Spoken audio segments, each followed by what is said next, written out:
Hi అండి, good evening. ఈరోజు చాలా అన్నం మిగిలిపోయిందండి ఆఫ్టర్నూన్ది. సో ఆనియన్, పచ్చిమిర్చి, శనగపప్పు అండ్ కొత్తిమీర, కరివేపాకు దాంతో తాలింపు పెట్టుకొని, ఎప్పుడు తాలింపు అన్నమే కదా, ఈరోజు తాలింపు అన్నంలో కొంచెం వెరైటీ ట్రై చేద్దామని మ్యాంగో పికిల్ అండ్ తాలింపు అన్నం ఒకసారి ట్రై చేద్దాం అనుకుంటున్నాం. ఎలా వస్తుందో చూద్దాం. మనము రైస్ వేసి పికిల్ వేసి అందులోనే కలుపుకోవచ్చు, లేకపోతే రైస్లోనే మ్యాంగో పికిల్ కలుపుకొని కూడా తాలింపు చేసుకోవచ్చు.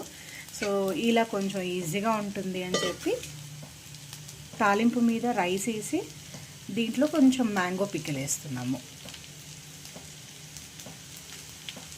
మీ కారానికి తగ్గట్టు, మీ టేస్ట్కి తగ్గట్టు ఎంత కావాలో అంత వేసుకోండి. అండ్ ఉప్పు కూడా సరి చేసుకోండి, ఎందుకంటే కొంచెం తాలింపులో కూడా ఉప్పు వేస్తాం కదా. వేడి వేడి మ్యాంగో తాలింపు అన్నం రెడీ అవుతుందండి.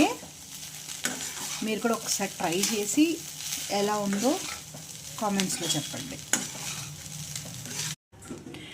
చూడండి ఎంత కలర్ఫుల్గా వచ్చిందో. మరి ఎక్కువ వేడి చేసుకోకండి. Reheating rice is not good for health కదా. జస్ట్ లైట్ వేడి అన్నీ కలిపేసుకొని తాలింపు ఒక్కటే వేడి చేసుకోండి, కానీ మంచిగా రైస్ని అంత వేడి చేసుకోకండి. See how colourful it is.